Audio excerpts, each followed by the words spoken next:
Today I'd like to talk about the importance of having a positive attitude in business. And when we're in tough times, it can be easy to slip into negativity. And I'd like to map across the attitude for successful athletes to entrepreneurs. If you can imagine, let's say Dame Kelly Holmes on the starting line, what kind of things is she going to be saying to herself? It's unlikely that she would be there saying, do you know, actually, I don't feel great today. Got a bit of a headache. I'm going to give it my best shot. She would be mentally preparing herself and being very positive. And if you're going to be successful in business, you need to apply the same skill set. This isn't about being a Pollyanna and seeing everything is a bed of roses and seeing things through rose-coloured glasses. But if you're going to be successful in business, you need to be positive but realistic. One thing that I always look out for is when I ask somebody, how are you today? And if you think how many times we're asked that question, what do you answer when someone says, how are you today? Some people would say, I'm okay, I'm not bad, I'm not too bad, which presupposes it's okay to be a little bit bad.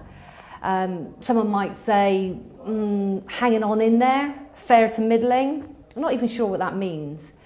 But what kind of a day are you likely to have if 20 or 30 times you answer, I'm not too bad? How's your day likely to go? Probably not too bad. Your week? Not too bad. Month? Year? Maybe not too bad. So we need to be aware of what we say, because it actually says quite a lot about you. And I've noticed that the successful entrepreneurs that I work with, when you ask that question, how are you today, the answers you're likely to get is really good, thanks, great, fantastic. Do they always feel that? Probably not, but it certainly helps if you get yourself in the right frame of mind. Another technique that you can use to make sure that you're constantly aware is also being aware of how you refer to time, because time's really important for business owners. Again, time can also be an excuse for not doing things. So do you find yourself saying over and over again, actually I haven't got time for that. Time just slips through my fingers. Time's running away with me. All of these words are metaphors of how you think and manage your time.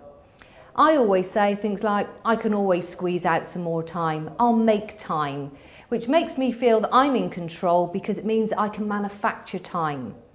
So this is about being aware. What do you say when someone says, how are you today? How do you refer to time and manage time?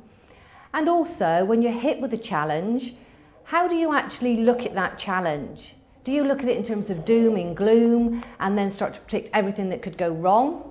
Or do you try to reframe it into something positive and think, actually, this isn't great, but what could be good about it? What can I do? So I'd like to leave you with that thought. How are you today? What kind of day are you going to have? What kind of a week? What kind of a year? What kind of a life?